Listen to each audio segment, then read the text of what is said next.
വെറും 4% വോട്ട് പിടിച്ചാൽ ബി.ജെ.പിക്ക് അധികാരം നഷ്ടമാവും. കേൾക്കുമ്പോൾ ആർക്കും അതിശയം തോന്നിയേക്കും. എന്നാൽ ആ കണക്കിൽ ഒരു യാഥാർത്ഥ്യമുണ്ട്. കാരണം കഴിഞ്ഞ തവണ ബി.ജെ.പി അധികാരത്തിൽ വരുമ്പോൾ അവർക്ക് 37% വോട്ട് ഷെയറാണ് ലഭിച്ചത്.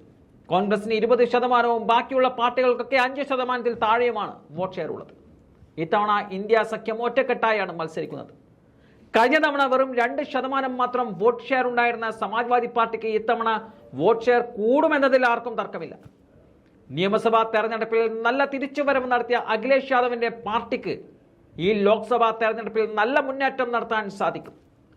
കോൺഗ്രസും കൂടെ ഉള്ളതുകൊണ്ട് തന്നെ യു.പിയിൽ കുറേയധികം സീറ്റുകൾ നേടാൻ ഇക്കുറി ഇന്ത്യ സഖ്യത്തിന് സാധിക്കുമെന്ന് തന്നെയാണ് കണക്കുകൾ സൂചിപ്പിക്കുന്നത്.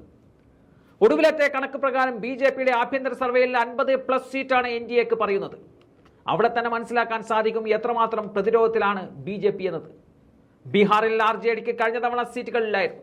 എന്നാൽ ഇത്തവണ ആർ.ജെ.ഡിക്ക് ബീഹാറിൽ സീറ്റുകൾ ഉറപ്പാണ്. മഹാരാഷ്ട്രയിലേക്ക് വന്നാൽ കഴിഞ്ഞ തവണ ഒപ്പമുണ്ടായിരുന്ന ശിവസേന ഇത്തവണ 2ആയി മാറിക്കഴിഞ്ഞു. അവരുടെ ശക്തി പ്രകടനമായതുകൊണ്ട് തന്നെ എൻ.ഡി.എക്ക് സീറ്റ് കുറയുമെന്നതിലും തർക്കമില്ല. 48 സീറ്റുകളുള്ള മഹാരാഷ്ട്രയിൽ പകുതിയിലധികം സീറ്റുകൾ ഇന്ത്യ സഖ്യം നേടുമെന്നതാണ് സർവേകൾ സൂചിപ്പിക്കുന്നത്. ഹരിയാനയിലേക്ക് വന്നാൽ കഴിഞ്ഞ തവണ JMM എൻ.ഡി.എ സഖ്യത്തിലായിരുന്നു. അവരും ഇപ്പോൾ ഇന്ത്യ സഖ്യത്തോടൊപ്പം ചേർന്നിരിക്കുകയാണ്. ആം ആദ്മി പാർട്ടി പഞ്ചാബിലും ഡൽഹിയിലും അതുപോലെ ഗുജറാത്തിലും കരുത്ത് തെളിയിച്ചാൽ കഴിഞ്ഞ തവണത്തെ ആ പവർ ബി.ജെ.പിക്ക് ഉണ്ടാവില്ല എന്നതും ഉറപ്പാണ്. മണിപ്പൂരിലും മിസോറാമിലും സീറ്റുകൾ കുറവാണെങ്കിലും അതൊരു വിഷയമായി അടുത്ത സംസ്ഥാനങ്ങളെ ചിലപ്പോൾ ബാധിച്ചേക്കും. ആന്ധ്രാപ്രദേശും ഒഡീഷയും ഇത്തവണ ബി.ജെ.പിയുടെ മുഖം തിരിച്ചാലും ബി.ജെ.പിക്ക് അത് പണിയാകും.